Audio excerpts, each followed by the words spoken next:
Hey everybody, this is Carlos. Thanks for joining us. On today's show, we're going to be speaking with Brandon Nixon of Brandon Nixon Reptiles. Brandon's a boa breeder who focuses on VPI, fire, and scoria boas. We're going to talk about how he got involved in the boa game and his plans for the upcoming season. We're also going to talk about his experience working with the Fire Project, and he's going to give us some tips on taking some great pictures of your boas. Boa Rack Radio is on the air now. Welcome everybody to Boa Rack Radio. I'm your host, Carlos Rojas of Morphs Unleashed, and with me I have my co-host today, Sergio Hernandez of Sergio Hernandez Reptiles. What's up, Serge? What's up, buddy? How's everything? Well, good, man. Good for the most part, as kind of we were talking about before the show started. I had to euthanize a male today, which always sucks. I actually had the female strike my male and wrap him and break his back, and unfortunately there's nothing that we can do. Damn, that sucks. Yeah, man, so at least right now the thing that I'm hoping for is he did get a chance to breed this particular female for the past 3 months, so I haven't seen an ovulation yet, but, you know, I'm hoping that... yeah, he's able to pass on his genetics, maybe. Yeah, that he at least passed on his genes to that paradise female that he was with, man. Yep. So, you know, fingers crossed, but, I mean, that's the reality. Sometimes life is tough that way, and you got to do what you got to do, you know? So I had to make the humane choice there, but... that's life. But on a happier note, man, today we got a guest that a lot of people have been asking for, and I'm very happy to bring on, and that is Brandon Nixon, Brandon Nixon's Reptiles. What's up, man? Not too much, man. Just enjoying the day off before I go back to work tomorrow. Oh, yeah. Tell me about it, man. So, for those that haven't had a chance to learn about you, I know you're kind of one of the old school guys in the hobby, too, and you've been around forever. But for the people that haven't met you or heard about you, kind of give us a little bit of your background and how you got involved with reptiles and eventually how you got involved with boas. Well, I guess I've always liked them. I feel like I've had, you know, corn snakes and all that stuff kind of growing up a little bit. Once I was in middle school, one of my instructors, Mr. Stribley, had his back room was just nothing but vision cages and snakes. And then I kind of realized that something like that was possible. And after that, I always wanted to have my own collection of snakes and just a nice wall of cages and a bunch of variety and stuff like that. But I always liked boa constrictors, just the natural look that they have is just impressive. So they were always one of my favorite species. That's cool, man. And then when did you actually pick up your first boa constrictor? My first boa I got from just a reptile shop when I was in 11th grade or 10th grade or something. And then my second boa constrictor I got from a guy, Russ Lockenwitz, out of New Jersey, back in the day when hypo boas were expensive.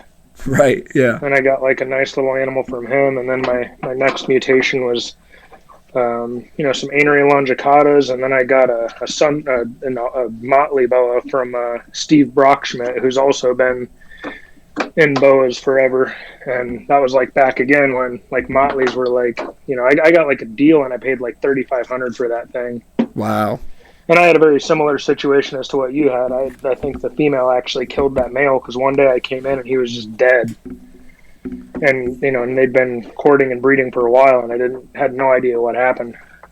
Yeah, man, it's definitely a tough hobby, man. But, I think it speaks volumes, the fact that despite some of those setbacks, you were kind of able to stay in there, I just like the stuff. It's cool. And what else am I going to spend my money on? So. No, absolutely, man. Yeah. It's just I couldn't imagine not having a bunch of animals, and I don't even interact with them as often as, obviously if you have, my collection's not even large in comparison to other people, but, it's I'll pull one or two out every once in a while, handle them for a little bit, put them back in, pull one out, show the girlfriend, and be hey, look how big this one's gotten since we had it. But, yeah. Otherwise you just kind of, look at them, enjoy them, and, do what kind of, Sergio's doing, which is you just want to produce some cool stuff and just enjoy them for what they are.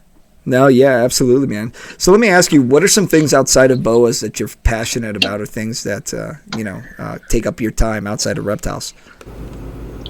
Right now, not too much. I got into playing video games, so that takes up a lot of lazy time. Any particular games you're hitting up a lot lately? Oh, the stupid childish one, Fortnite. It's just fun. Oh, get out of run here! Around and kill people. Yeah, I know exactly. It's childish, but there's like a group of adults that also play, so it's kind of cool. But then also Warzone. Like I'm getting more and more into Warzone. Nice. It's just a little bit more difficult of a game to, get around in, because some people are just really good because they've been playing that stuff for years. Oh yeah, no, absolutely, man. I love playing video games too, but I think I realized how awful I was at them remember when Call of Duty was really blowing up, when Modern Warfare was kind of released a couple of years ago. So at the time, dude, I went out, I bought my PS4, or my PS3, I should say. I ended up getting Modern Warfare. All my buddies from First Force Recon ended up doing the same, and we got online, got a little team, started playing, having fun, and then we got the shit kicked out of us by probably a bunch of 12-year-old kids somewhere. Oh yeah, exactly. Which is hilarious that like a bunch of real-world operators just get our asses handed to us. Get lit up, yeah. Oh yeah, exactly. And the funny thing is, like, these kids were kicking our ass by like running up to us and like stabbing us real quick with the knives. We were like, what the hell, man? Just a real cheap way. Oh yeah, dude. The funnier thing is now you have people, or in the game, it actually has a mode where if you get killed, like when you kill somebody, you actually hear their reaction when you kill them. Oh, get the dude, it's hilarious, dude. If you just look up some of the highlights of that, you'll hear some crazy stuff. But I get a bunch of people that are super salty because I unlocked. Oh, that would be me, dude. I'm not even gonna lie, that'd be me. I unlocked like Dragon's Breath rounds for a shotgun. So I just friggin' run up to them and I just blow it in their face, and they get shot in the face for one, and they get caught on fire. So one of the two is gonna kill them. Oh man, that's funny, dude. So let me ask you, man. When did you get a chance to kind of refocus on boas, or has that just always been kind of a constant with your life? Because I know for a while you were in the Marine Corps, and obviously that takes up a pretty significant amount of time, being on active duty and stuff. I feel like it's always been a constant, but it's more it being constant for me as far as like, reliability and reproducibility, because I'll have like good seasons and then I'll have absolutely nothing. Like back when I was in LA, when I first moved out there in 2015, I had 2 litters. I produced like 55 babies between 2 females, not one slug in the bunch. Wow. And then it's like after that, I get like half litters for the next couple years. It's very, and that was like right after like a move from Colorado to California. So it's very confusing how that happens. So it's always been something that I liked, and I wanted. I feel like once I'm finally stable and stuck somewhere for a while, then I think it'll be more reliable. Yeah, I think that's the biggest thing, is my geographical location has changed so many times while I've been keeping everything, and I really haven't been anywhere for longer than 2 years. Yeah, no, that's tough, man, because then at that point you're basically getting to the point where the snakes finally are settling in and they start getting some sort of stability so they can start breeding at a normal pace, and then all of a sudden they got to move again, right? Yep, pretty much. Yeah, dude, I feel your pain, dude. Yeah, so I think now, finally, I'll be able to focus on it. And then also, while I was in school, I wasn't working. And, the snake litters that I did have and the cool stuff that I did acquire, I sold or, traded off to get some other stuff that I could sell a little easier than a more expensive animal. Tried to do a couple of things like that just to, cover all the expenses and, cover everything while I was in school. Yeah. So now I'm through that, have a job that pays pretty well, and I can, focus on everything. I mean, I think, right now and I know that's, something I'm sure we're going to talk about later, but I've got around 50 some animals now. Right. Which has grown quite a bit, within the past like 2 years. And a lot of that's because I have a job where I don't rely on the snakes at all. Like, it would pretty much just be something nice. Yeah, no, to actually be able to produce and have some, some babies to Well, sell dude, or to trade and get some stuff I like. Absolutely, man. And I think that's the right approach. Instead of, we hear of a lot of guys, especially when they come on the show, talking about how large their collections are. And that's cool to have a good-sized collection. And it's I got to keep it small and it's no knock if it gets too big. them. But when you got limited space, I think quality is of utmost importance, right? Oh, yeah, definitely. And you got guys like Sergio who have ample amounts of space, and their quality is insane yeah. Like, throughout, like, everything that they have. Oh, yeah, no, absolutely, man. So let me ask you, what made you go from a hobby collection into more of a breeding collection? When did that kind of switch happen, when you really decided to start focusing on the breeding kind of side of the house and not just necessarily keeping? I mean, I still think that was, like, really early on. Like, even in high school, like, I was getting stuff with the hopes of, producing babies from it. One of the animals I got from Steve was a het albino female. And that was my first female that ever produced a litter for me. And that was like a breeding loan with my buddy, Ray Bueno. I think he's out of snakes now, but it was like a breeding loan deal. And I had my parents drop it off to him while I was in Japan, and and they produced babies because my parents took care of my stuff when I was stationed over there. Oh, that's awesome, man. That's awesome that you had that support, dude. But it's mostly because it's like, like if you want to have a variety of stuff, and especially if you want to have a variety of stuff that happens to also be expensive, you have to have a means of paying for that. Absolutely. And I didn't want to constantly be doling out my own money for that stuff. Best way to do it is have that stuff produce the money that you need to be able to get new stuff, new cages, new animals, whatever. It also justifies the cost with like the significant others, because if you're just constantly blowing money on, snakes that aren't contributing anything, especially with the values that some of them get up to, right? You need a little bit of justification. Yeah, no, I think especially for the quantity, and then it borderlines on hoarding. So yeah, dude, and I think that's actually a really, really good tip, man, that you just kind of dropped. That you just dropped some serious knowledge on folks. So let me ask you, when you were kind of evolving through your process, who were some of the people that you looked up to that inspired you, or people that maybe even mentored you along the way? Aside from that first hypo boa that I got from that guy Russ Lockenwitz, Mike Weitzman, he was the next guy that I got boas from. And I got, some really nice peachy salmons. Oh, dude, that peachy salmon line is so underrated too, man. It's really nice. It's really pretty. Like, a lot of the stuff that Mike does make is really nice. And, so getting, it was like a couple of those, and like a ghost boa or an anery boa or something. Like, I just got like a bunch of, cool little things from him still while I was in high school. And, so he was always a guy that I liked just from that. But ironically enough, a lot of like my buddies were back on like the Reptile Insider forums. Oh yeah. That you just kind of go back and forth with, and it's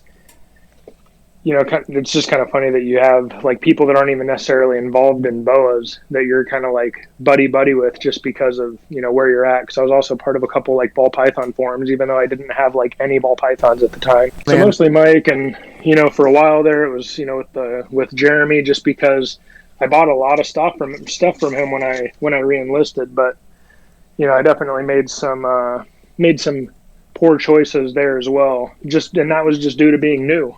Right. A lot of these lessons are lessons that we're now looking back, retrospectively.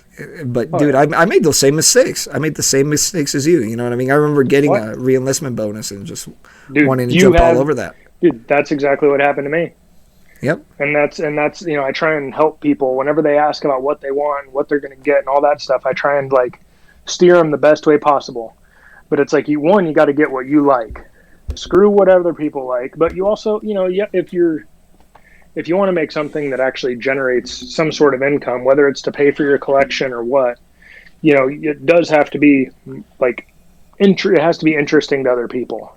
Yeah. Like, it just has to be. Absolutely. But you just like the quality over quantity thing, dude. I blew like $30K of my re-enlistment bonus all on snakes in one fell swoop. Wow. And yeah, I know, bad choices were made. Yeah, no, I've made those bad choices too. But so the problem was, man, is I just like, I hit up, Josh and Jeremy, and I was like, hey, like I've got this, like, and I already bought animals from them, before. And I was like, I want like some stuff, like, I didn't really know what I wanted. I just said that I wanted, a group of animals. Right. And he came back with like a list of like animals. And at the time I was like, man, like I can get this and this and this. And it's like, dude, that was like one thing on the list was like a het VPI male, no female, just a het VPI male. Right. But that's also when they were expensive. Right. So I was just like, man, like I'm getting like all this stuff for like, rounded down to like, 1,000, 1,500 or something, like, whatever it rounded down to, like each. Yeah. And I was like, man, like, it comes out like pretty nice. But, obviously like you learn lessons, and that lesson was, to kind of think ahead. And I definitely wasn't doing that.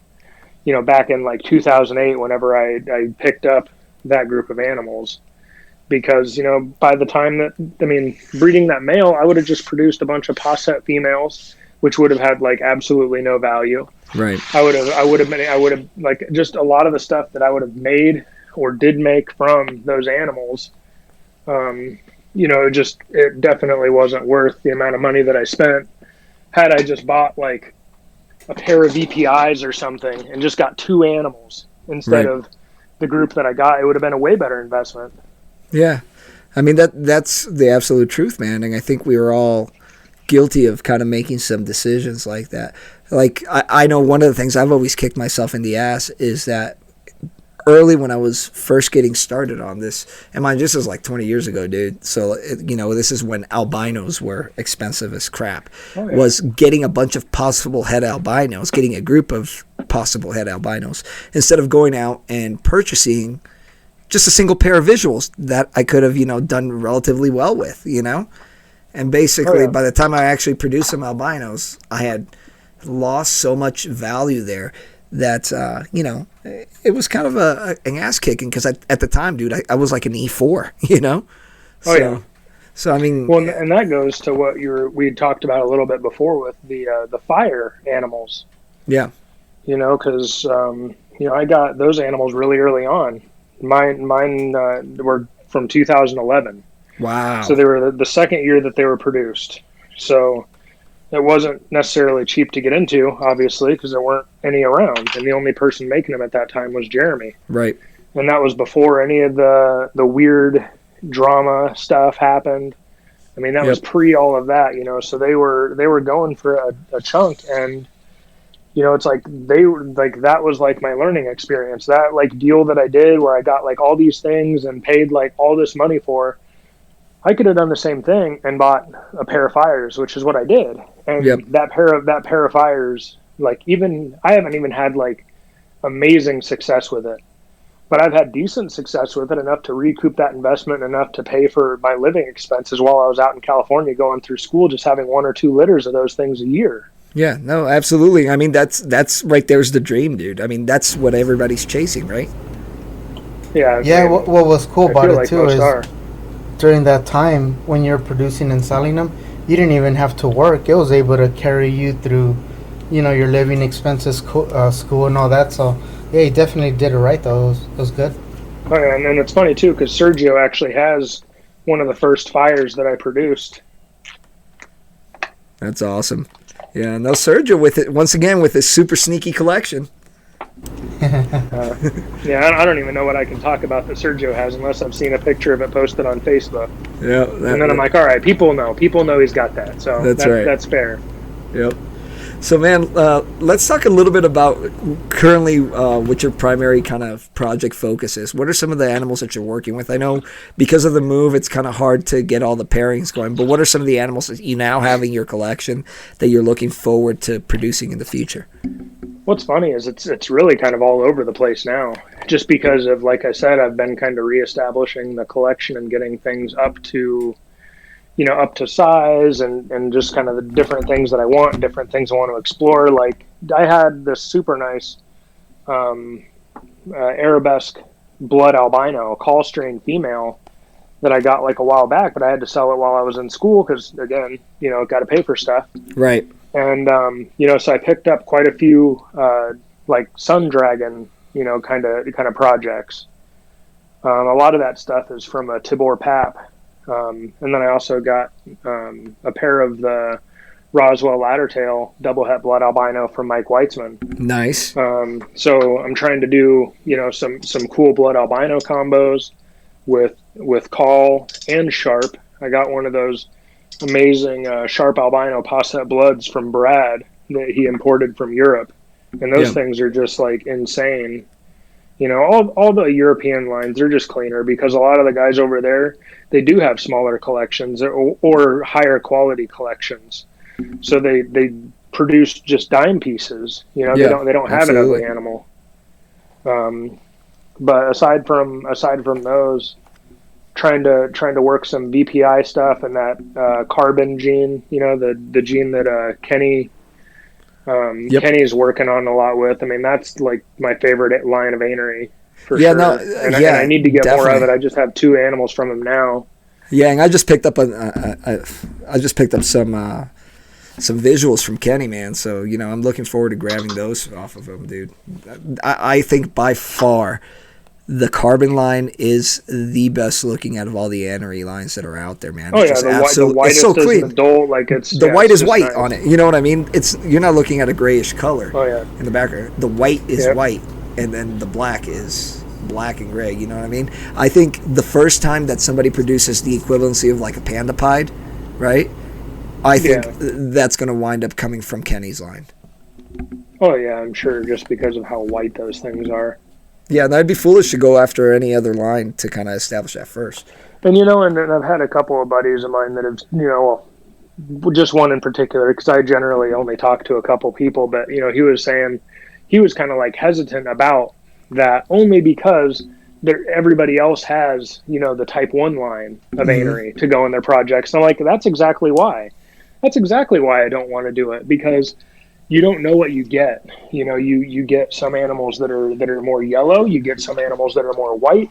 There's such a variety between them, and plus everybody else has it. So you're competing against everybody else to make something. Meanwhile, with the carbon stuff, people can go whatever direction they want.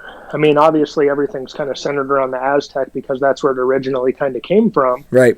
But you have so many other options as far as what you want to take that into pattern wise.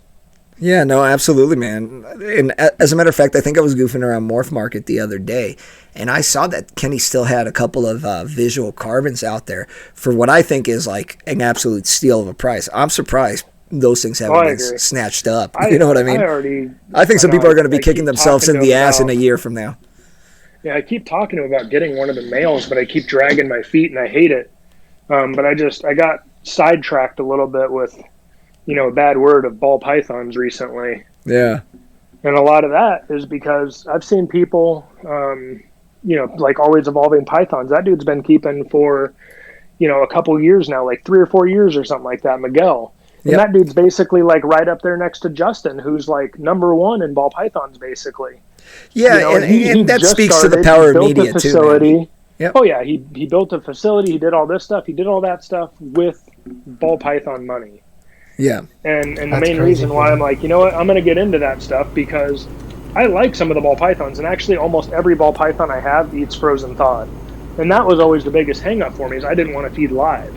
Well, you're a lucky bastard, man. But like 80% of them, man. They 80% of them eat frozen thawed. Yeah. I've got just a handful that won't do it, but it's like I just feed them African soft furs because I don't want to feed anybody rats. Right. But yeah, man. So they're little sidetrack there, but and then back onto fires. I like those. I still want to make those. I think those things are one of the more underrated things just because of the enhancement that they're going to be able to do to pretty much any gene that they touch. Well, dude, I'm looking forward when you start mixing some of that fire with that carbon. So those carbon fire stuff is going to be clean. I'm sure Sergio or Kenny will be able to do that. Kenny's already on it, yeah. But still, man, You know, I think there's just a lot of potential. But that being said, I will say one thing about the other lines of Vannery, man. There's nothing wrong with the other lines of Vannery. At the end of the day, it comes down to what is the right ingredient for what you're trying to do with your projects, right? There is times where a Type 1 annery might be exactly what you're looking for. Because I can tell you personally, I also have Type 1 anneries, and I also have, you know, some rarer lines of annery, especially in the sharp gene, like the Silver Bullet stuff that Mike Weitzman produces. So I have some Silver Bullet animals because with me, the Silver Bullet brings kind of a thicker pattern in general, right? They kind of tend to thicken pattern up. And, you know, for me, that one will produce something specifically that I'm looking for with my sharp purple work no that doubt. I'm doing, you know? So I think for me, it comes down to one of those problems of, you know, not so much space, but it's like, it's just a rabbit hole, man. It's such a rabbit hole because as soon as you get one line of something else, you're like, all right. Like all this blood albino stuff I have lying around, it's because I seen one animal that Tibor had, and I was like, man, that is. And Sergio knows exactly which animal I'm talking about. It's a jungle blood het call. That thing's beautiful. I seen that one animal, and I was like, man, that thing is real nice. And then I got it. I also got a blood motley het call. And then that led into buying the Roswell Laddertail double hets because I wanted those to go to that. And I also have this Key West het call female lying around, so I'll make some Key West and Roswell Laddertail mutts, you know? Yep. Make some supers that way. That's how it starts. You pick one up, you end up with like 5-10 more. Yeah, exactly. You end up with a whole group of that gene, and all of a sudden it's a new stack of cages. It's a new everything. It changes a lot of dynamics. Yeah, no, absolutely, man.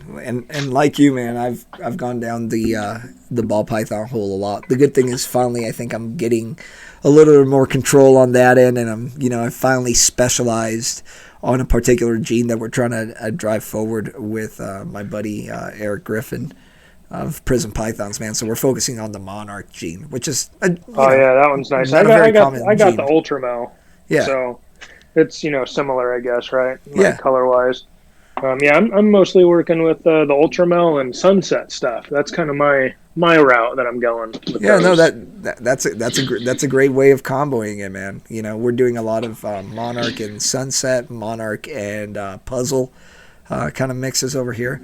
It's fun, man. I will say one thing about the ball pythons is it's fun because how reliable they breed. You know what I mean? Just the feeding issue just drives me nuts. Mine, like you said, 80% of them eat frozen thawed. But goddamn those 20% that don't, dude. Oh my god, dude. And that's why I got them, because if the boas aren't going to carry their weight because of just how complicated they are to breed, if I don't have things set up the right way, if I moved, if friggin' the weather blew east when it should have blown west, I want something that's going to be reliable and be able to sustain, purchasing racks, building my cages, feeding everybody, like doing all that stuff without actually, dipping into my own cash. Yeah, no, absolutely, man. Absolutely. So let me ask you a question, dude. What are some important lessons, and you've already touched on this, but what are some important lessons that you learned kind of setting up your reptile business? I mean, you don't really want to burn bridges. And I know definitely everybody, when they start off or do whatever, I don't necessarily think I burn bridges, but I'm sure I have people that, got some things to say. I know I've definitely done some stuff that I laugh about then. I mean, I still laugh about now, so I don't have any regrets about it, so it doesn't really matter. But you just gotta, just be who you are, I guess. If the people like you, they'll like you, but don't be fake to people. Yeah, I think that's an important thing. But like having or seeking knowledgeable people to get advice from, especially when you're looking at getting into certain projects, and you don't want, goddamn, almost got bit in the face. I'm doing the cleaning stuff, and one of the little side projects, which is a Max Pink Argentine from she just went right for the face because she's eye level in this ARS rack. But you just want to surround yourself with people that are going to give you honest kind of either ideas or plans or whatever as far as your breeding and your interests go. Because some people, they don't look out for you. Yeah. You know, they really don't. And you want people that are going to look out for you and people that are going to give you, you know, reliable advice. And, you know, one of those people that I talked with, you know, it was really funny because it's actually once I started getting, and that's one thing I noticed too, like you make different friends depending on what your collection has in it. Yes, absolutely. You know, like I occasionally talked with Tony back in the day, you know, just through the forums, you know, just because of the pictures I would take of the snakes. You know, he'd always be into it for the pictures. But I didn't really have anything too crazy. And then I finally got my fires. And then that's when, like, he started talking to me. That's when I started talking with Chaz, because I started talking with Tony. Mm-hmm. You know, whenever I came out to LA and out to San Diego when I was stationed down at Miramar, I would drive up to visit Tony, you know, almost weekly to take pictures of stuff, to help him sell stuff. You know, all kinds of different things, just help him do some cleaning and whatever else. And, you know, it was that's when I met Sergio, like back when Sergio just got into boas. Yeah. And, you know, it's, you have good relationships like that. And you always have, you know, people that you can bounce ideas off of, and they'll be like, oh, that's a good idea, or that's just a bad plan. Yeah. So no, man. I think that's super important. Yeah, you're absolutely right, man. And I think it speaks volumes to the fact that sometimes you're able to make lifelong friendships with a lot of dudes in the hobby, you know? And on the other hand of that too, one of the shitty parts of the hobby is that there's always those breeders that will only be your friends when you have a little bit of money in your pocket and they think they can get it. You know what I'm saying? Oh yeah.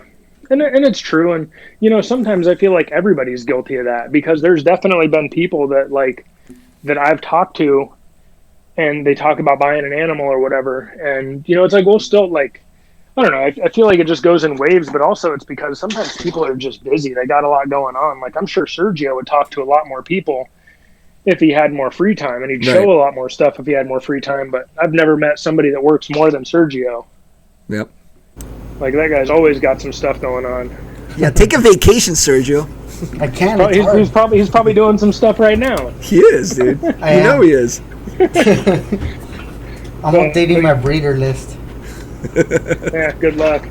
But, you know, it's so you have to really find those people, and that makes things, you know, way better. But, you know, like Mike Weitzman, he's a good example. Like, we occasionally talk, you know, just kind of back and forth, just to, you know, how's it going, like what's going on with the season, stuff like that. But I've known that guy, you know, since I was in 10th grade. Wow. Like some of my first boas I got from him, you know, and it's, you know, and he's always been available as far as, you know, anything. And he doesn't just talk because he knows I'm going to spend money with him, you know, although I'm sure, like, over the course of how long I've known him, I've probably spent like 20 to 30 grand with the guy. Right. But I don't know, you make a lot of good connections that can last a while, depending on, you know, if you burn those bridges or not, which, you know, you know, that just happens. Just people, you know, people with different personalities kind of deal. Yeah, no, I get you on that, man. Yeah, and you know what, dude? I'm actually a pretty terrible businessman, so I get to the point a lot of times that once I've established really good friendships with dudes, I'll just straight up send them snakes at times, you know what I mean? I'd be like, hey, man, I catch something cool. You want one? You know? And I could probably go out and get, you know, $2-3 grand for that snake somewhere else, but sometimes I don't, because I'd rather just kind of establish that relationship with guys. Like right now, a couple of weeks ago, I sent the snake over to one of my buddies because he was focusing more on locality stuff, and he wanted to trade me some ball pythons for it, and there was a little bit of a miscommunication. He said he had a breeder female VPI to send me, right? And I thought he was talking boas, but he was actually talking ball pythons. So I sent him my boa, and I received, you know, a couple little breeder VPI axanthic or something. Yeah, dude, he sends me like a female VPI axanthic, and I'm like, what the fuck is this? So I call him up. I'm like, dude, what'd you send me? And he's like, well, what do you mean I sent you that VPI? I'm like, oh, dude, I thought we were talking boas, right? And we just laughed it off, and I sent them back the thing. He's like, you want me to send you something else? I'm like, dude, don't even sweat it. I'm like, once you hatch something cool, just pick something out and send it to me. You know what I mean? Yeah. Like, the reality is the snake that was here, which was like this beautiful Bolivian female that was ready to breed now, right? I didn't have a male for her. And right here, she was just essentially, collecting dust, yeah. Collecting dust and eating large rats. So I rather see my friends, take that female, breed her up, produce something cool. That way my friends can get a little bit of money in their pocket, And, if I get a cool snake from them in the future, awesome. If I don't, oh well, no big deal. I have a good job nowadays, right? So, I really am in the hobby. The contractors, they got it going on. Yeah, man. So, yeah, man, I'm in the hobby for the hobby side because I enjoyed it. I like the friends that I've made here, And that's where I'm at too now with my job as well. Is it allows it to where I don't have to rely on it. If I don't make babies, I don't make babies. It's more just a wanting to make stuff than anything else. Yeah. Yeah. Now you're able to enjoy it. Yeah. No. Oh, yeah. Or enjoy it more. It's not stressful at all. You've always did. Yeah. Yeah. Honestly, the only time I get stressed about making babies is when I'm like doing breeder loans with people, right? So like right now, I have 2 snakes from 2 buddies, one in Phoenix and one on the East Coast. And they're both males, and I'm trying to breed them, and like my stupid females haven't ovulated yet, so I'm like stressing the hell out over those. You know what I mean? Because I want to produce some cool stuff for them, and I want to send them back a bunch of cool babies. You know what I mean? All right. Well, it's different when the pressure. That stresses me out, but it is what it is. I got they're boas. VPI. I got that VPI IMG female over there at Sergio's place. Yep. And, it's like, we don't think it's going to happen this year just because we think that she's one of those females that she goes early. Right. So we tried a male later in the season, and he didn't, he just wasn't about it, or had already reabsorbed, or she had already stopped growing, or whatever the case was. And it's just, it happens. And granted, it would have been nice to have those, this year, but, it's thankfully I haven't really had any issues with any kind of breeding loans. And as far as, straightforward guys go, I don't think they get any more straightforward than Sergio is. So. Yeah, no, I'm with you, man. I'm lucky. I'm very picky on who I do breeding loans with. And if I'm more hesitant to actually, I'm okay sending my snakes out for breeding loans, but I'm very hesitant to take stuff in. And the 2 guys that, I'm doing breeding loans with just happen to be like 2 of my best friends in the hobby, So shout out to Brad. Brad down Sherman. in Phoenix. Yep, Brad Sherman, one of the nicest guys in the entire hobby. And then shout out to Dave Schmidt, my brother, who just got a nice turkey last weekend. So, yeah. Good job, dude. I've only seen pictures that Brad has posted. Dude, Brad is a sweetheart. But he's a sweetheart, dude. From all the stuff I see, I've never seen anything bad, and his animals always look like incredible. Yeah, he's like Sergio, man. He's got these sleeper together too. Yeah, absolutely, man. Brad is like Sergio. He's got this sleeper collection that like nobody knows about. You know what I mean? Unless you've stopped by and like you've seen his place. But the dude has got just a ton of great stuff, and more importantly, man, the guy is legitimately one of the nicest guys in the entire hobby. He's that one dude that like when people ask me, man, who should I buy a snake from? He's probably the first name that comes out of my mouth. You know what I mean? Because I know if I send a friend over to buy anything from him, like I know they're going to get treated right, So if anybody... You're not going to have any issues with anything. Yeah, no, never, dude. And Brad's... And if for some, rare case or some miracle issue were to arise, Brad's the type of dude that will always take care of you. You know what I mean? That's why I love Brad, man. Brad, like I said, Brad is as good as they come... in the entire hobby. Now, let me ask you, dude, what do you see the future of the hobby being? What do you think kind of the hobby is kind of steering towards? In what regards? Well, like animal-wise, or yeah, like animal-wise, or like business practice-wise, like what do you see? I think the boa people need to start doing stuff like the ball python people do. Thank you. Because there's so many resources for ball python people. There's so many people that are out there. Dude, I don't have the personality for it. I used to make YouTube videos just because it was kind of fun, and my buddy Alex Burgess, they were pretty good, by the way. We would do. I mean, they weren't terrible for what they were. I need to lose a bit of this chub before I start doing anything like that again. But dude, I'm with you, man. I got to lose this COVID weight, bro. Don't we all? Yeah, man. Well, you know what's a shitty thing? Before COVID happened, I actually was like slimming down, looking good. Oh, dude, I was hitting the gym every single day for like the last like 7-8 months, man. I think I lost like 20%, body weight. I was finally like getting back into like beast mode, dude. And then COVID happened. Yeah. COVID happened, bro. I haven't gained it all back, but I've gained some. Such a rut. Yeah. But yeah, man, I think I think if people just got into doing more of that, like I know some people like, don't necessarily agree with some of the things you said, but like Jason Razamati, I don't know how to say his last name. I can't remember it exactly, but he does pretty regular boa videos. He does boa videos, retic videos, berm videos. He does videos on everything. But it's like, I really can't think of anybody else that does regular or consistent boa videos. And it's not because there's no information, because there's plenty of information.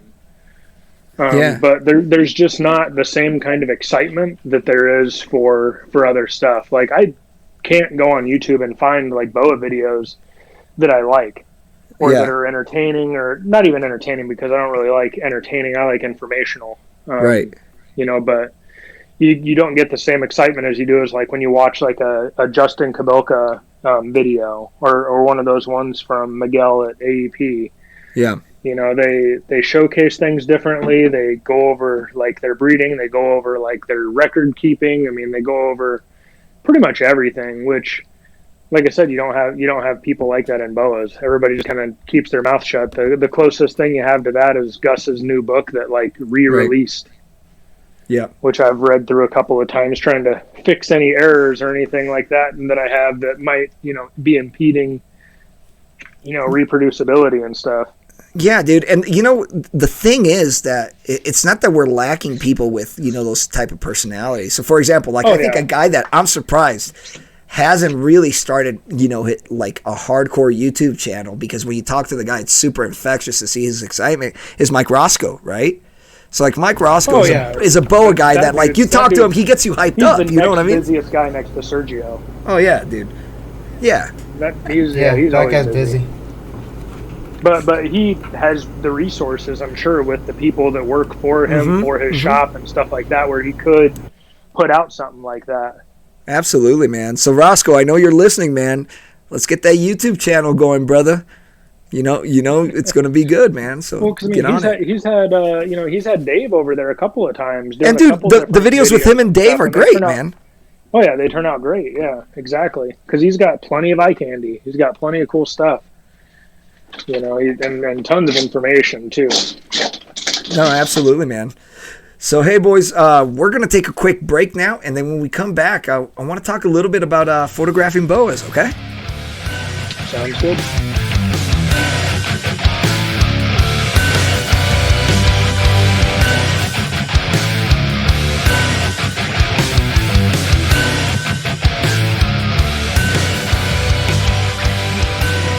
All right, guys, we're back. So one of the biggest issues that I see when people try to sell their snakes out there is the abundance of poor photography, right? So in order to effectively and accurately represent your snakes, you're going to need to have a good picture of them, because really when we do the majority of the business through the internet, okay, that picture's got to be an accurate representation of the animal that you're selling, but it also needs to capture the animal in its best possible light. And boas tend to have like a lot of different hues and colors that are sometimes difficult to capture. And many people who attempt to take photographs of their snakes, simply get frustrated and they end up quitting because they're unable to capture those colors. So, Brandon, what are some techniques and some things that you do to really take good pictures of your snakes? Well, it's mostly just getting a reliable source as far as like your light, your camera. I mean, the more things that you're in control of, the better success you're going to have. Huh. And one of the other things is what you mentioned with color. You can buy like a really expensive like color checker passport that you sync with Photoshop or Lightroom, and then color your pictures individually from that. Or you can do a white balance card. So you can get those from any kind of camera shop, and they have a white card, a black card, and a gray card. So whenever your camera sets a color balance or an exposure, it does it to assume that basically like whatever you're selecting is gray in the photo. Okay. So it can change, it can darken your picture, it can brighten your picture, it can warm your picture, it can cool your picture. Really? Okay. So by having one of those cards in your photo setup, taking a picture of that and then syncing that card with Lightroom or Photoshop or whatever editing software you use, and then you can sync your exposure to that and your color balance to that and then apply it to all your images so everything looks the same and it's reproducible. Huh. Okay. Is there a particular program that you like best for editing those pictures? I like Lightroom. It's faster and you can batch process stuff. So, you know, you and I were talking a while back about Chaz. Yeah. And, you know, once upon a time, I went to his place out there in Arizona and I photographed all of his babies and all of his animals and stuff that he was going to be putting up for sale that year. And in doing so, I mean, that's basically what I did. I took my one picture and then I took all the other pictures. And then afterwards, I just synced them all so they all had the same color and white balance. You know, so they were all, you know, true to their best ability as far as like their color and exposure go. Got it. And then that goes into the lighting. You know, right now I'm just using an off-camera flash. Pretty much every manufacturer makes them. You know, Nikon, Sony, Canon, whatever. And then I just bounce it off of the white ceiling, and that creates a very large white light source that basically fills in a lot of the shadows and whatever else on the snake. Do you use a light box or anything like that? No, I can't use those things. They just don't work well for me because, you know, the problem you'll find whenever you buy like a lot of those light sources are, you know, they might have like LED lights or something, which are like a weird color temperature. They can flicker. Right. They can cause all kinds of different anomalies. So your best bet is either getting like you can get like a massive like 4-foot long daylight bulb from Home Depot and a shroud to put it in for like $25. It's like a 4-foot long bulb with a 4-foot long shroud. Okay. Put that a little bit over your table that you're taking photos of. You'll have a nice, you know, 5,500 Kelvin photo of your animal that'll be lit from every direction that it needs to be. Huh. Holy shit, man. So, I'm actually going to try that. I mean, it makes sense what you're saying with that. Now, as far as camera equipment, is there a particular brand or any particular camera and that you utilize that you prefer? For the longest time, I was using a Nikon. But I just had focusing issues with the D800 that I had, and I got rid of it. And I've had Sony cameras ever since. So right now I just have the Sony A7 II, and I just got like I think it's the 50 millimeter macro lens that they have. So it's basically just any kind of, I mean, not necessarily any kind of camera, but you want something that's decent, usually like a full frame camera, and then you want, you know, anywhere between like the 50 and 105 millimeter macro lenses for doing photography of the snakes. Because like you said, when it comes down to selling an animal, you need to have quality images. And for me, I think you can get 3 images and that's all you need to sell a snake. Yep. You need an image that shows like the face and some of the body. Right. You need an overall body shot. And then you need a shot that shows mostly the tail with a little bit of body. So as long as you have basically those 3 images, I feel like, you know, if you did like a good job showing the animal, you're not going to be able to show the animal any better. You know, it is what it is. Like, it's not going to get better, you know, by taking, you know, 20 other pictures. And that's usually what I do. I don't have to spend a bunch of time with each animal. You just get them, you have your setup dialed in so you know what kind of images you're going to take. You might have to take a couple of test shots, but after that, you should be able to grab an animal from the rack or from the cage or whatever, take a photo or photos, mark down which ones are that animal, and then put them back in the rack, and then move on to the next one. Because otherwise, you could just spend way too much time, you know, dealing with animals. And outside shots are nice. Like Richard, he does a lot of nice outside shots, but the amount of work that goes into doing that is a lot. Yeah, no, absolutely, man. And you know, as far as I know how his house is, it's like, so you'd have to go upstairs, downstairs, outside with one animal, and then back, unless you literally brought out like a gang of animals at one time. And that's just a lot. So for a while I was doing the neutral background for any kind of like baby animal shots that I had to do, you know, just something gray or black or white, just depended on what I liked, because some animals they show up better on white. Some animals show up better on black. It depends on what you're trying to show. And then, right now I actually have one of those cement mixing tubs, and I've got some like bark and some other things, like some like other kinds of bedding and stuff in there, just because I liked the more naturalistic kind of look of that material. And I was wanting to kind of go for more of like a foresty kind of look, because that was something I would do out in California, is I would actually take my animals, down to like this like forest area. And, and that's back when like I had like a Jungle Motley VPI, and there was like no other ones of those things out there. And I would friggin' take that thing out to like a little public park kind of thing where nobody went, and take pictures of the thing down by the river, just because it looked cool, but it's just so much work, and the lighting's unreliable. You'll get hard light, I don't know.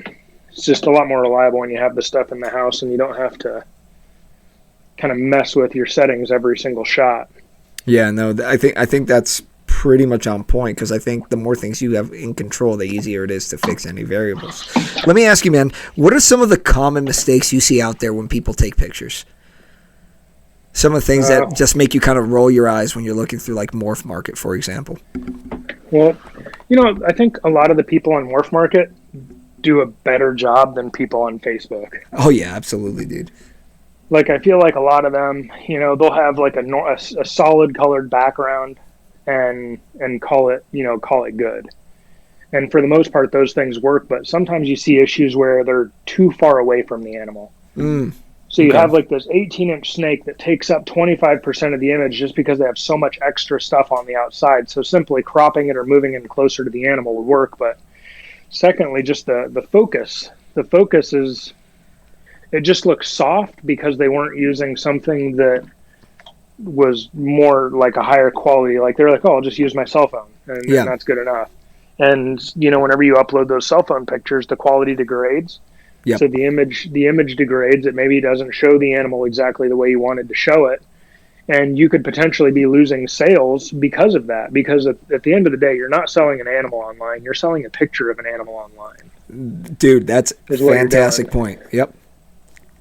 So, no, I think getting the importance. The importance. I mean, think about it. Like all these companies, with the exception of Tesla, because Elon Musk is probably an evil genius. Like these car companies, they all spend millions of dollars a year advertising their vehicles. We all know Ford makes a pickup. We all know Toyota makes a Prius. But they try and show them in a certain way that you're going to elicit some sort of response, making you need or want that vehicle. Right. And you kind of have to do the same thing with the snakes. So whether you like a simple background, you want to keep it like really clean, or you want like a naturalistic background, because certain things bring out different things. Like I like the cleaner stuff mostly myself, which is just like a solid colored background, because it's all like a solid color with a texture, I think is like a good happy place. But shooting it on that kind of woodsy looking kind of background is nice too, because you have browns, you have reds, you have greens. Well, for my pictures anyway. You have all those colors, and people know what those colors look like. So they have a base to reference what that animal looks like in person, because they can see something that kind of matches, their expectation of, say, like that color. Yeah, dude, that's actually a really good point. Whatsoever. That's actually a really good point, especially with like the prolific use of filters these days, right? That people utilize, on Instagram and stuff like that. Like, but when you have something that the color of, you're right, man. It's easy to say, yeah, that's probably what the animal really looks like. Yeah, you can easily spot when something's oversaturated too. If you have a baseline, like you said, like grass or something, like everybody knows what it looks like. Yeah, except for Chaz's pictures. That's just because he's got that fake AstroTurf out there. Oh, yeah. That's right. Dude, it's an Arizona thing. I got some fake AstroTurf up here too, man. Grass just doesn't grow well here. I've got a roll of it in my little storage spot over here now that we're in Maryland. When I lived out there in Arizona, I had a nice like 10-foot by like 15-foot roll that I got from like Lowe's or something to put on the patio. Because you have they call it the desert landscaping, basically a rock garden everywhere. Yeah. Yeah, dude, it's the truth, man. You know, I'd love to say I just have a little roll of AstroTurf, but no, actually my whole backyard is AstroTurfed out in the areas where there's grass, just because I'm up in the mountains, dude, and the grass just doesn't grow up here, man. Any other tips you want to give people in regards to picks?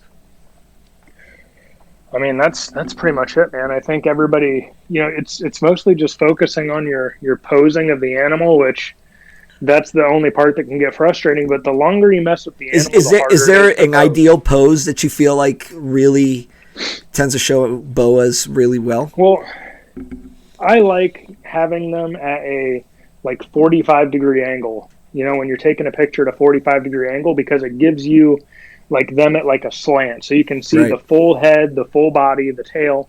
You can see all of it in one image. And if you cup, you know, if it's a smaller animal, I mean, obviously, if you cup your hand over them, you can kind of wedge them into that shape. Do you put a lot of pressure with your hands, or do you just kind of make a shape? It's more of just overall cupping. So whenever I'm trying to get an animal for pictures, you know, it's the best thing to do is just to leave them alone as much as possible, or to make it as fast as possible. So I always find just reaching in, grabbing the baby, putting it on whatever your surface is, and getting that nice 45-degree angle, so you have the whole basically face, body, and tail of the boa all in one shot. And once you get that first shot, it's easy to move in for a face shot, give them a nice little spin, and then do the tail.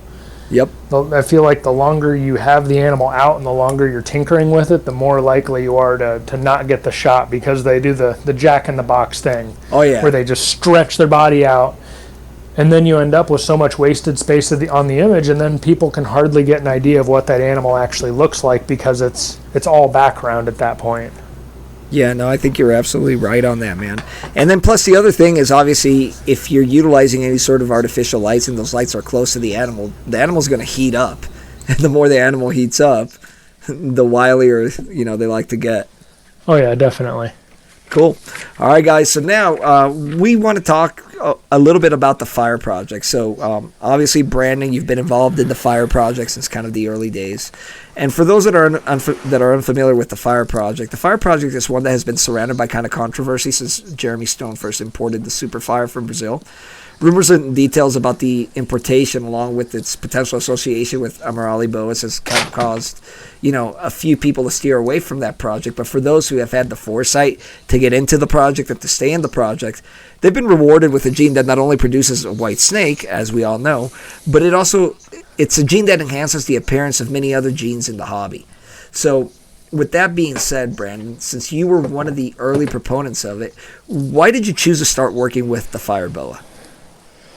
A lot of it was just because it was the latest and greatest, and as I mentioned, you know, the re-enlistment bonus mistakes that were made. You know, it's I knew that if I was going to do something that was going to be, you know, I guess at a higher level, right, or something that was going to actually push me forward a little bit with my collection and with the types of animals I have the ability to keep, it would be by doing something like that, because the higher up on the pyramid that you invest, the better you're going to do. It sucks to spend, you know, exorbitant amounts of money on a project or a new project, but it pays itself off. You're basically not necessarily going to lose money on something that comes out new, because there's going to be a demand for it, and that's just how it works. You probably couldn't, snow boas are a perfect example. A lot of people have misconceptions about the Fire Boa and that it's a dead-end project, when it's definitely not, for a number of reasons. Just like you mentioned, you know, the colors and the look that it can give different animals. You know, it lightens things, it brightens things. The VPI fire animals that we're going to start seeing a lot more of are going to be far superior to the regular VPI Absolutely. Animals. There's no doubt about it. Yeah, no doubt. You know, so mixing that into those different genes is going to be a huge thing. And going back to the white snake, you know, snow boas, you know, those things are between 500 and 1200, you know, snows and snow glows, sharp recall, whatever your poison is. And, you know, people can't make enough of them because they're just pretty. And honestly, man, I think they're super underpriced, dude, because if you think about how difficult it is to hit that boa, right? Oh, yeah. To hit a snow globe, dude, why would you let one go for, $1,000?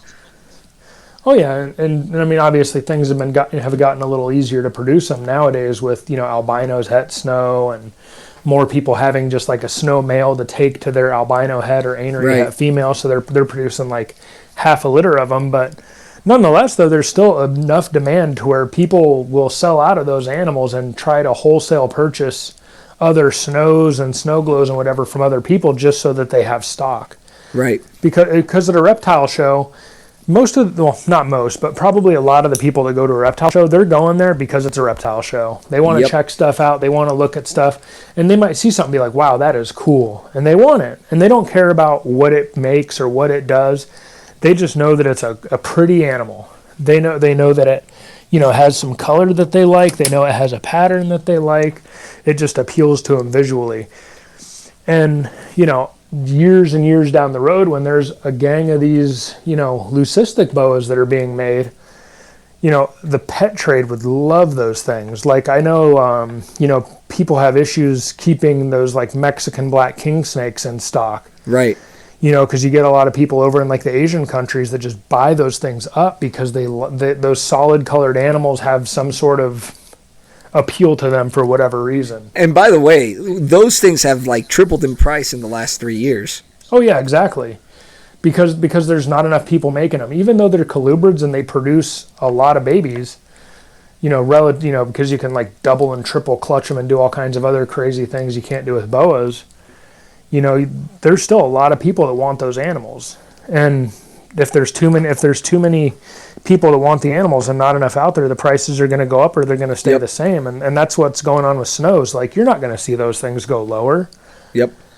And for the leucistics and every other new project, relatively, like all those prices, they are going to come down. But it takes a while, especially with boas taking, 3, 4, 5 years to mature before you can breed them. It's just crazy. Like my fire female, I've only bred her. This is my second time breeding her. And so hopefully she'll be producing babies within the next month or so. The last time I produced babies from her was in 2017. So she's had like 2 years off. Right. So, you don't have, there's only a few people that are producing leucistic boas right now. And more specifically, people that are producing leucistic boas from the pure Colombian, quote unquote, side of things, the ones that aren't mixed with the central stock, that is. Yeah, no, I'm with you, man. And plus the other thing, as we touched on, is obviously the fire gene is what, like in ball python circles would be called an enhancer, right? It's something that's going to make everything better. So with that being said, what are some projects you're trying to integrate with the fire gene? I mean, all the stuff I have, I'd like to get in there eventually, but right now the pairing that I have with my female fire is with a massive jungle VPI male. Just because the VPI fires, I think, are going to be super pretty, and jungles lighten things up a lot as it is. So I think just the jungle fire VPI is going to be really nice. And with my collection, a lot of the other stuff I have is still coming up. I might have like 1 or 2 more females that I'll be able to breed next year. But it's slowly getting there, but I'd like to see it back, like we were talking about with like the carbon stuff. Right. Into the carbon stuff, into the sharp albino stuff, the blood albino stuff. Mixing it into those just for the sake of having an animal that's more of a powerhouse. Right. Whenever you breed it to other things. So you're getting, I know we mentioned it a little bit before about a byproduct of sorts. You'd get a lot less byproduct, by increasing the number of genes, which is what a lot of these ball python people do. Mm-hmm. They're putting animals together that have gene stacking, so many genes, it's ridiculous. So whenever you breed it to a normal, you're still producing like a gang of variety. Yeah. And the nice thing is, I mean, when you're mixing something that has fire in it and you wind up with just a fire, that's not necessarily a bad thing to have in your collection, Oh, no, it's definitely not, because when it comes down to, when prices and stuff get lower and that's a big problem too. A lot of the time the biggest problem with the popularity of an animal isn't necessarily that the animal's unpopular or isn't desired. It's that it's out of the price range of most people. Right. So when animals come down in price range, when they come down in value, you're going to have a lot more people that are interested in that animal. That's a solid point, man. You have the conversation sometimes where it's like you can sell one animal for $10,000 or you can sell 10 animals for $1,000. I guarantee you'll end up selling those 10 animals for $1,000 a lot easier than you will that one for 10. Yep. So you just have to, set up your collection in a way where you're producing the stuff that you want short term for your long term goals. As far as like what projects you want to see through, what kind of genes you want to see mixed with other things. And a lot of that just goes into the foresight, which, Sergio earlier, he was saying that he was, busy working again and, trying to put together his pairing list. And that's because he doesn't just have stuff paired up or figured out for like this year. He has stuff figured out for the next 2 or 3 years. And the only way that changes is when he finds another animal that he just can't say no to. And then he has to kind of rework that animal into his current plans. Or someone produces something crazy and then he's like, you know what, I need to make some of those too. Yeah, and honestly, one of the things that I'm surprised people aren't doing as much of, especially the ones that are playing with the fire gene, is stacking enhancer genes like fire and Key West together. You know what I mean? I've seen some people has a bunch of those things. Right. Yeah, I mean, like over there. If like I haven't, what's an animal I haven't really seen much that I think would be phenomenal, and it's just a basic stack, is fire with jungle with Key West. You know what I mean? You're talking about 3 major enhancing genes together. If you were to just have an animal that had that, you could literally plug it into any project that you have out, and it would improve the quality of that project long term. Oh yeah, no doubt, because the Key West is definitely more superior as far as cleanliness than the Roswell Laddertails are. It has a brighter base tone, and a lot of that has to do with the fact that Jeff bred those animals into pastels. That's where they descended from. They descended from lines of pastels, so naturally they're just going to be brighter in general. Yep. And same thing with jungles. Jungles, they clean up a lot of the speckling. They lighten the base tone. I mean, they do a lot of things to bring out the brighter colors in an animal, so they don't kind of muddy out as they get older. And that's another problem too, is you don't have too many people showing quality examples of older animals. Yeah, no, I think that's accurate, and that kind of relates back to what we had touched on earlier, and the fact that within the boa industry, we're still kind of have a handful of people that have kind of the sneaky collections. You know what I mean?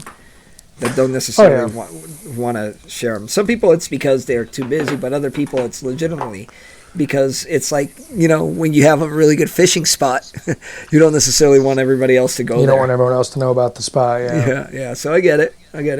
So let me ask you, man, why do you feel that the fire gene is one of the key projects in the hobby moving forward in the future?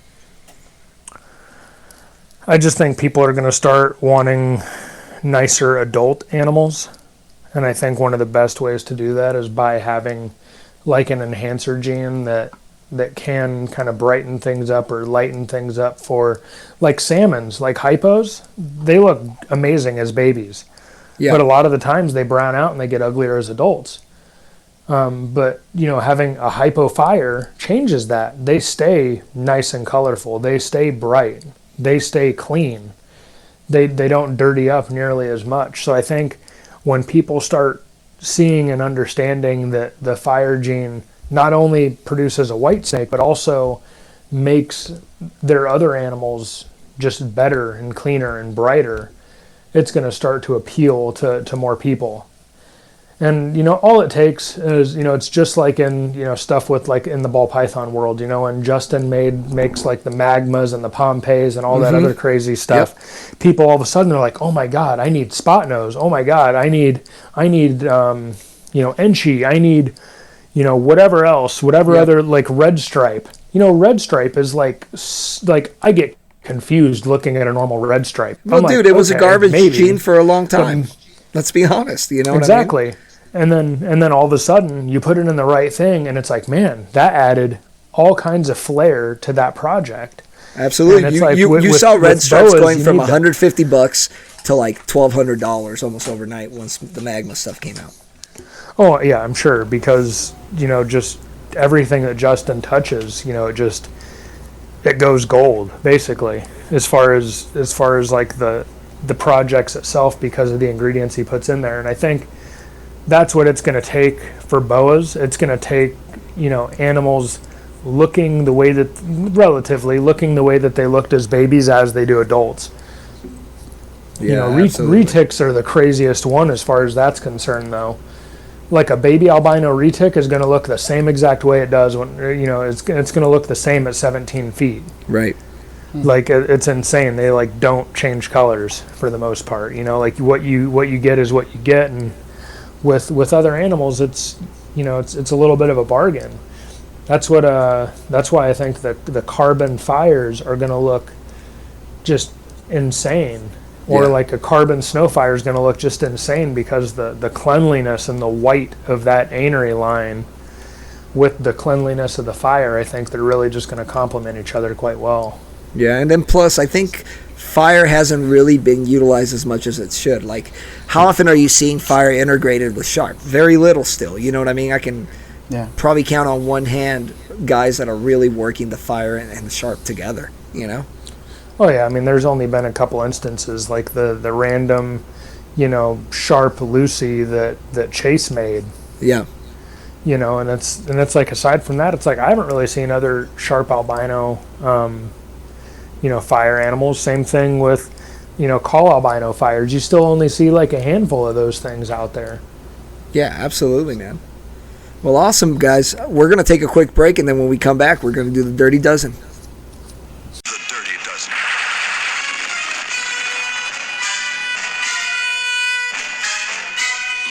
All right, guys, it's time for the Dirty Dozen. Brandon, I'm going to ask you 12 questions. You give me 12 answers. They can be as long or as short-winded as you want, all right?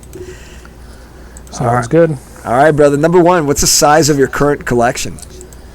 Currently, it's around 50, and that's probably split, about 25 and 25 roughly between boas and pythons. Nice. Husbandry question. Are you more of a frozen thawed or a live guy, and what's your preferred bedding choice? Oh, I'd feed everything I can on frozen thawed. The only exceptions to that are, babies that are just getting started. Right. And I know some people even try and feed them frozen thawed. I've literally never done that, because, you don't want to unthaw a bunch of mice and then half of them take it, half of them don't, or whatever the case is. And I just feel like the live food when they're younger kind of gets that, like, warrior spirit, that kind of that thing, that like lurking deep in their body, where they're like, I need to eat, like I'm a predator, and maybe it, like, I don't know, it helps them out somehow as far as like eating regularly when they're coming up. But as far as boas, whenever they're older, it's like everything takes frozen thawed, and I don't feed any rat larger than a large rat. Okay. Just because I know a lot of people in the past have had issues with those, like they call them like the Zucker rats or whatever, like extra like colossal rats. Like those things have too much fat, too much bad stuff on them. If they're taking anything more than a large rat, I'll just feed them like a 1 or 2 pound rabbit. Yeah. So. How about bedding choice? Is there anything that you prefer to use? Well, for all of my stuff that I have in racks. Right now I have them on like a cocoa chip kind of thing. I just feel like it holds humidity better, and being able to spot clean is really nice. Not having to, and also because I have like these ARS racks, with the little cup holder in there, which makes cleaning, so much easier. You don't have to deal with cutting holes in the middle. You don't have to deal with like the overpriced pre-done papers with holes in the middle that like Superior Shipping puts out. Yep. Nice product, but I'm too cheap to spend a gang of cash on something that's going to be shit on in like 30 minutes. So right now it's that for those, and then for my cages that I have, I use the indented craft paper. Okay. But I'm like doing like a redesign thing where I'm going to add a litter dam like I did for my big display cages that I built. And then I'm also going to use bedding there as well, like the coconut stuff, until it's breeding season. Then when it's breeding season, all the bedding is going to come out, paper is going to go in, and that's just to reduce any kind of risks of any kind of debris getting on either the boy or girl parts. We don't need any infections down there. So absolutely, man. All right, number 3. What's your favorite morph or locality? I don't know. I think it's just the fire stuff. I just like it, and I think the part of the reason why I like it is because it's the first project that's actually like done me well. I feel like I've had the most success with it, and that's not even saying a lot, considering I've only produced a handful of litters with the fire stuff. But in the grand scheme of things, it's treated me the best. I've had my best like return of investment on it. Being able to produce your own like white snakes and see them is like crazy. Something that, like, I remember when everybody seen that one video of that white snake that was found in Brazil, everyone was losing their minds. Right. And, that's how it is whenever you produce a litter of the things. You're just like, I cannot believe that I just made that thing. And, I think that, maybe it's because I haven't had that same feeling with anything else I've made, that I think that's why the fires and the leucistics, really hold a special place. I was really happy about the scorias that Mike and I made with my female, but I wasn't there to see him, right out of the goo. He had my female at his place and he bred her there, so he was the one that kind of came across it. But it was just an awesome thing to see, is that the white snake with little black eyes looking at you. Oh, I bet, man. I bet. I need to get a super fire just for collection's sake, man. I'm not even gonna lie. All right, man. That's pretty. Number 4. What is the most overrated morph? Overrated, that's a tough question, as I'm sure everybody finds it to be. And I don't really necessarily think it's an overrated morph as it is an overrated statement. And that's when I think people try throwing the pastel license on everything just to try and ride the hype train and try and add a little bit of cash on the top price, line. Yeah. It's like you have some animals that, like Richard, he produces his little RC pastels. He's been producing those RC pastels. I can't even remember, nor have I really cared to find out any more information about it. But those things start out like, regular looking babies that are like, have like a really nice tone. But as they get older, they get nice and pink. Yeah, they do, man. They really color up. And, a lot of people, they call, these animals pastels just because they're bright as their babies. A lot of these babies, once they lose their baby grays, are bright. Right. But that doesn't mean they keep it into adulthood. So I think just any time you add some sort of polygenic, reproducible within like a reasonable standard kind of thing onto an animal is kind of where I kind of disagree or call them a little overrated, when people are just kind of, trying to price gouge for the sake of adding something else onto the genetics or the, possibilities of an animal. Absolutely, man. All right, number 5. What is the most underrated morph? Probably again goes back to the fire, the scoria, or the carbonatory. It's probably like a 3-way tie with all those. Yeah. Because people don't realize the potential yet. The potential of the fire. People lose their mind about the scoria. Everybody jumps to conclusions because Richard didn't manage the project correctly, and he just kept to himself, didn't say nothing about nothing, so people assume there's all kinds of problems. I had issues with my female after she had given birth, but she was a 2012 and she had babies in 2017, so she was like 5 years old. And, females have issues after having birth. Absolutely. That's not necessarily a particular some gene. Females don't bounce back very well. And a lot of people also talk about, like, wobbling. Mm-hmm. Like, my female did not have any issues as far as that was concerned. She would cruise and chill just as she normally would. And, it's some animals, it's really exaggerated. All the scorias that I seen when I went over to Rich's place, they all were fine. Yeah. I didn't see any issues with any of those things. Now, I had a jaguar carpet python very briefly, and that thing was a damn nutcase. Yeah. And it's like, if the animals were like that, sure, I could see a problem, but they're not. At least I haven't seen them like that. And who knows, maybe the ones that are out there like that, maybe if there's like outcrossing, or maybe you just don't breed those and those are just little pet animals, or as unfortunate as it sounds, they could turn into king cobra food. Right. There's indigo food at my house. Yeah. I think that a lot of people short sell it just because of rumors they heard, and because they haven't seen one or whatever else. It's like some sort of mythical creature. Right, and they're still a relatively rare morph in the hobby, you know what I mean? So a lot of people's opinions are based on shit they read on the internet. Oh, I can't even think of like 10 people that have scorias. And that's just because every time, and I know we're going to get to that eventually, as far as, the best part and the worst part of the hobby. And both of those answers are people. Yeah. The people are great, but the people are terrible. You always have people that just want to rain on somebody else's parade. You could be happy. I was stoked that I made those scorias. And I was stoked, and I was posting updated pictures of my female all the time.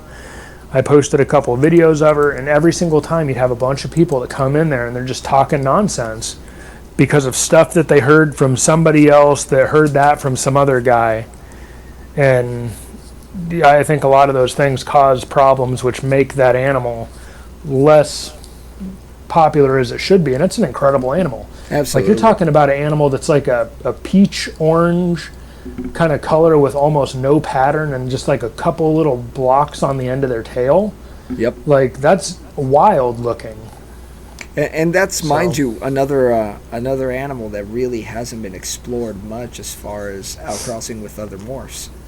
Oh, yeah, exactly. I know a guy that got a couple animals from me a couple years ago, Greg, he produced, for some reason, he wanted to make some IMG scorias. And, but it takes some stuff like that. It's like, you never know. You might end up with an animal that's black, but that has like red patches through its body. You never know. Well, for example, so just to throw out like the ball python thing again, look at Champagne, right? So Champagne was just kind of a drab kind of colored animal, and then somebody decided to throw Enchi at it. Oh yeah, Enchi allows a lot of pattern mutations to kind of stay with the Champagne. Yep. And it gives it that different body hue. Right. And I think, maybe that's a possibility for the Scoria, who knows? And then that last one, the Carbon, I think just a lot of people are stuck because they have their Type 1 VPI snow projects, or their whatever other anery projects they have with their Type 1 or Type 2 aneries. And if they were to, branch in and, kind of go for another line of anery, which I think is, the more superior as far as white goes, it opened up a whole new rabbit hole. They would end up adding an extra like 10 or so animals into their collection, not even including the animals that they would produce just to make combos. And then it would take them, 5, 6, 7 years just to make animals from their double or triple or whatever, quadruple hets or whatever that they have. And I think a lot of people just don't want to go down that road because it just takes too long. Yeah, absolutely, man. All right, man. So we kind of already hit on this a little bit, but number 6, what's your favorite part of the hobby? Like I was saying, man, the people that you meet. Like I can't remember what year it was. I just know that like it was when Sergio, I think, was first getting into the animals, and I want to say it was probably back in like 2010, 11 maybe, when I was stationed down in San Diego, and I was coming up and visiting Tony, and every once in a while Sergio would come by, to pick something up or just hang out or whatever, and that's when he was first getting into boas. And he was picking up like some, paradigm producing stuff like back, from like back in the day. And it's like, that's how a friendship that I've had with Sergio has, started. And it's like, he's not a guy that I otherwise would have ever met. Like, he's into cars, he's into music. I'm not into either of those things. And yet, we chat, fairly regularly. And there's plenty of other friendships and things like that I've had just because of, reptiles. So, That's probably the best part about it is meeting interesting and cool people, and then obviously reproducing things that you never thought you would have or could have or whatever. Like you could stumble into something crazy and you could produce the next pied boa from something that you got from a pet shop somehow. Absolutely, man. And it has happened before, man. So. Oh yeah, look at the the original scorias. That's how those things came about. Yep. That dude got some normal bows from a pet shop and somehow some scorias popped out. And that's where it started, and how scorias came from normal bows will probably never be figured out, but it's a crazy world. Yep. All right, man. Number 7, what's the worst part of the hobby? Also goes back to the people. And I think a lot of that is basically Facebook driven because years ago, back in my day, it was all forums. Like when I was stationed in Japan, and pretty much all throughout the time while I was in the military up until, probably 2013 or 14, I think, is when all the forums started really kind of dying. And then it became Facebook. Everything was on Facebook. And now you have everybody that interjects political views, personal beliefs on this and this and that. And it's not about the snakes anymore. Now it's like I have to know what your shitty personality is. I can't just admire your animals. Right. And I think a lot of that, causes problems. And it causes a lot of people. Like I've got a buddy of mine, and I'm not going to say who he is or anything like that, but it's like he always posts political things all the time. Dude, I got plenty of those buddies too, man. And it's like, dude, it's like all you're doing is like jacking up your sales. You could have somebody that loves your animals, but sees you posting political stuff and they disagree with whatever your beliefs are. All of a sudden, you've now lost a sale. And that may not mean anything if you're producing an animal that's, a couple $100 or whatever, because you can find another person like that. But when you're producing animals that are a couple $1,000s a piece and you have someone that doesn't like you because of your political views, they don't want to support you. Yep. That's why dudes like Justin and Miguel and all those dudes that do ball pythons, because they're so out there and people find their personalities enjoyable and they like them. They're like, I want to support that guy. Like he's a nice dude. Well, they're buying into the lifestyle, right? Oh yeah, exactly. They're buying they're buying the dream, which is what Pete Call used to do, right? Yeah, no. But yeah, so it's like they're buying into somebody. They're like, I like that guy, like Sergio, super likable dude. Yep. You barely see him online, but if people know the guy, they're like, man, that's a good dude. Like I would love to actually have an animal from that guy because it's from Sergio, and especially because the quality and all that he makes, it makes it easy. Yeah, but I think people are starting to get into that. Yep. But if Sergio was a friggin' asshole that was posting a bunch of stuff that people completely disagreed with all the time, regardless of how nice his animals were, he would have considerably less sales. Yep. And a lot of that is because people are on Facebook now. They're not on the forums. There's not tight-knit communities. Like, that's where I met Tony back in the day. We were Reptile Insider Forum. Mm-hmm. Tony, like Tibor, a lot of people that were in like the Reptile Insider Forum that Ed Lilly started.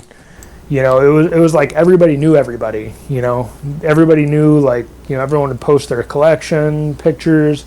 Everyone would post their baby pictures. They'd post like their breeding plans for the year.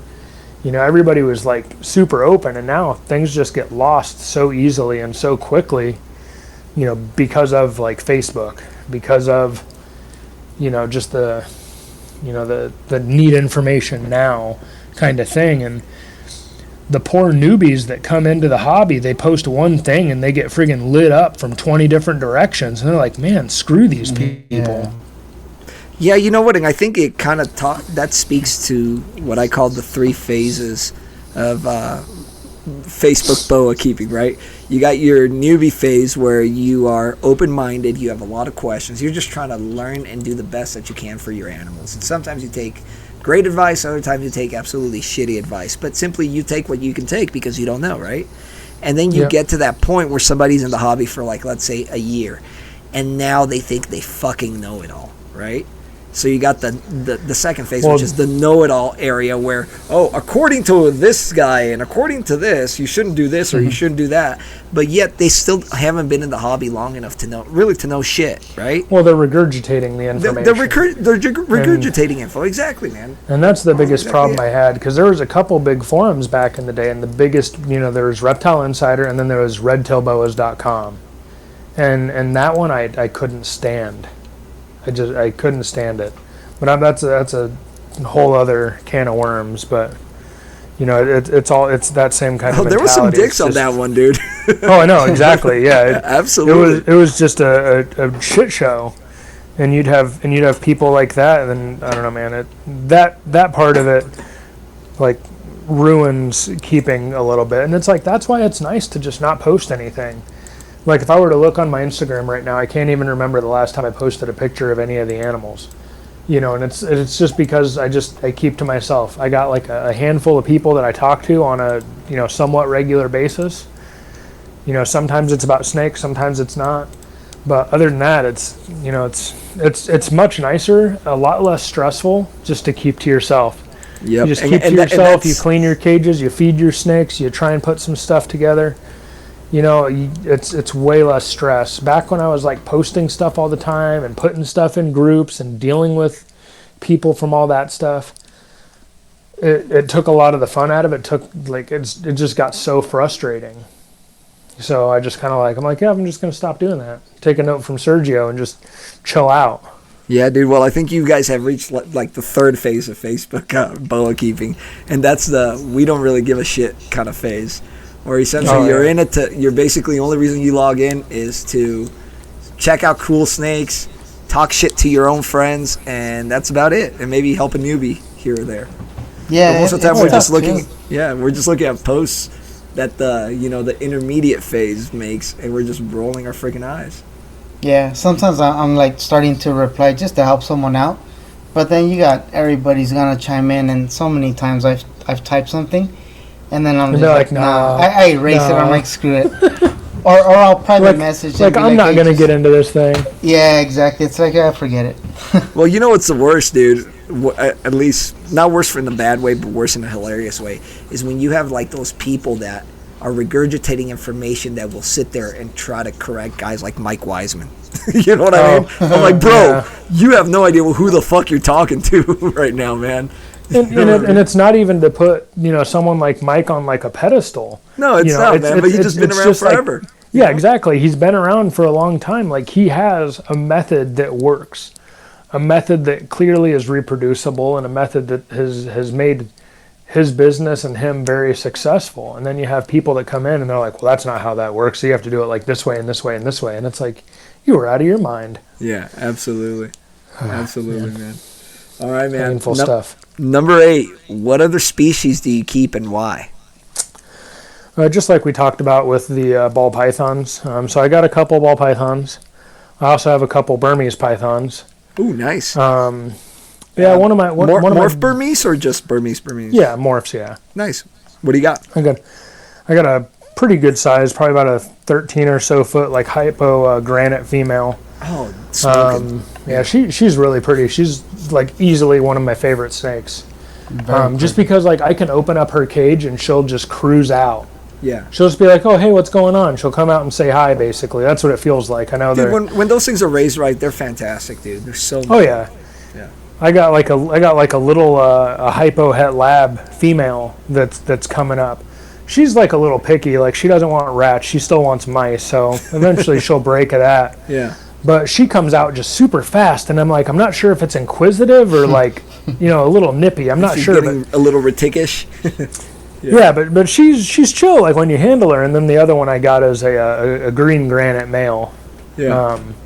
But my female, she's out on breeding loan right now. I think it's another one of those situations where it might be not this year but next year, when she does some stuff. But that'll be nice.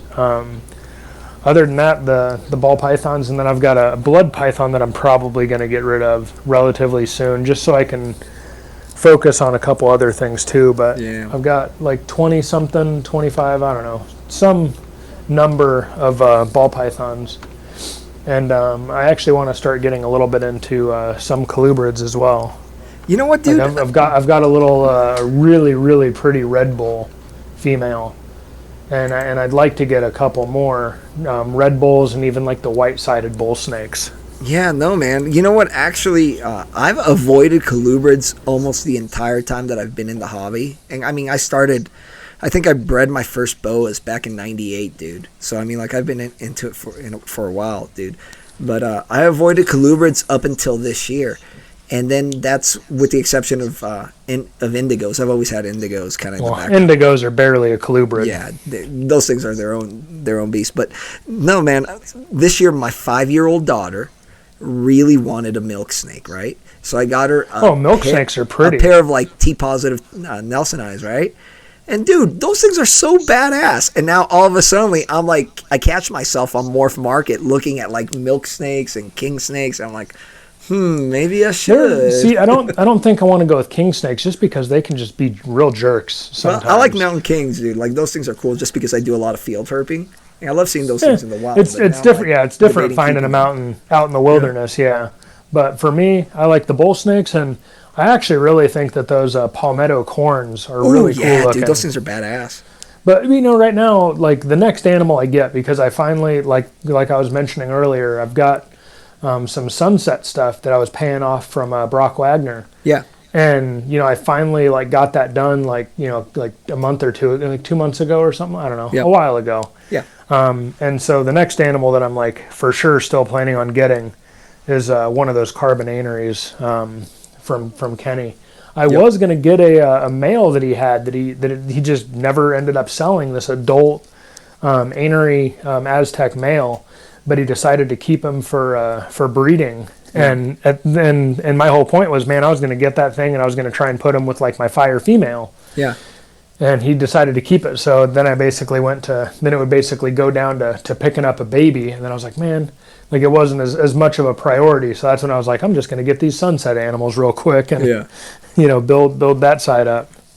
Yeah, no, absolutely, man. All right, man. Number 9, what's a common misconception about you?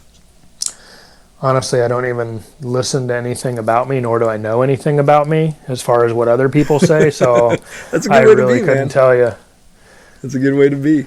All right, man. Number 10, what is one thing that makes you say, what was I thinking when you look back at your time in the hobby? It goes back to that re-enlistment thing I was telling you about.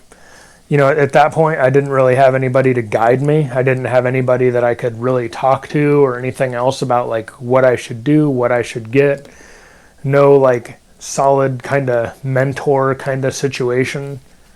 And that kind of, made that choice like a very expensive lesson.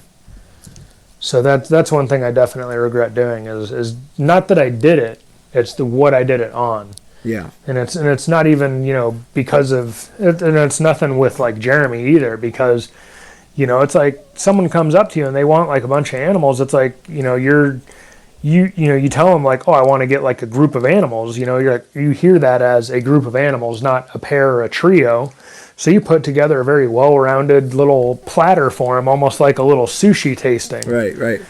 And, at the time it sounded good. And, looking back on it, a couple years later, it was a bad plan. I mean, the only animal that I still have from that whole thing is a 2007 jungle female. Everything else I got rid of because it just didn't make sense. Years down the road after you lose your ass on it. Right. So yeah, that's pretty much about it though. Otherwise, I feel like everything else has worked out as good as it can. The only other thing that would need to be improved is the not moving around thing, and hopefully that is something that's gonna stay that way for a while now, where I'm gonna be in the same general location. For a reasonable amount of time, so I can hopefully have reproducible success, year over year for a couple different things, because that in itself would help propel the projects and the collection along quite a bit. Yeah, absolutely, man. All right, man. Number 11. What's one tip you would give the people looking to invest in boas and reptiles? Well, as it goes with that last one, it's the whole quantity or quality over quantity thing. You know, if you have the ability to pick up a group of animals for like, you know, let's say $5,000, by the time, you know, you get to the point of where you're producing with those animals, they're not going to be selling for nearly what they are now or what you thought they would be. So investing smartly is the best way to go. And also, you know, buying females. You know, you stock yourself up on a couple nice females, you can worry about a male in like a year or two. Yep, absolutely, man. And then the other thing that I would say is if you have the opportunity to get into projects early, so because that's really where you're going to be able to recoup a lot of your money, right? Oh yeah, exactly, and that's why I did what I did with the fires. Well, the thing about that is Brandon had the foresight, like to want to get into it and work with it. Because like you say, you'll get people that they'll say on certain pairings, they'll be like, "Why would he do that?" And then they see the offsprings, and it's like, "Oh wow, I want some." So it just depends, but yeah, being able to get into it early enough. Final one, number 12. Any shout-outs you want to throw out there? Not particularly. Like I said, I don't really talk to anybody, but you know, I got my buddies that I chat with regularly that do snakes, and that's pretty much Sergio. That's Tony, who's, you know, not really so much into snakes now. He's more so into his turtles and his gardening. Well, I hear he's coming back little by little. You'd be well, surprised. I know some things, but I don't know what other people know, so I just keep myself to myself. Yeah. And then, you know, my other buddy who also does really good work with the fires and produces some killer stuff is Alex at Boa Republic. You know, he's a great dude who's made a lot of really nice stuff, and he's, you know, focusing more and more on his boas these days over his ball python stuff. Yeah, man, awesome. Well, guys, which is kind of funny because I'm focusing on ball pythons, you know, and he's kind of gearing more towards getting back into just the boas and the Lucy's specifically. So. Yeah, no, absolutely, man. Well, guys, I think that kind of wraps it up for today. Brandon, tell the people out there where they can see your animals and find out more about you. You can just go on to Instagram, and that's pretty much about it. That's probably going to be the best spot to go, and it's just Nixon_reptiles. So not recently, but a couple months ago, changed it from Fire_Boa because someone changed their name to be very close to mine after they bought some animals from me, and it kind of miffed me. So I just went to figured no one's going to steal my last name or my, you know, general idea with the fire project, so we'll just go with that.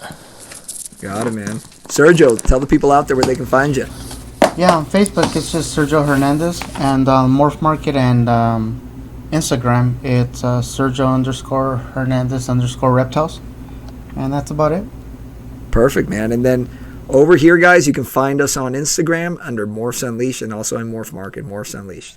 Guys, thanks for listening. We are out.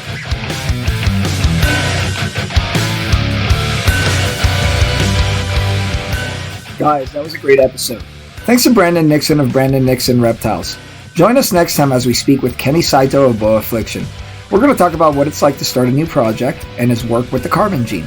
Thanks for listening. We appreciate you guys tuning in. Do us a favor. If you enjoyed the show, please subscribe and leave us a 5-star rating and review on iTunes, Spotify, Google Play, and YouTube. Until next time, grow 'em slow.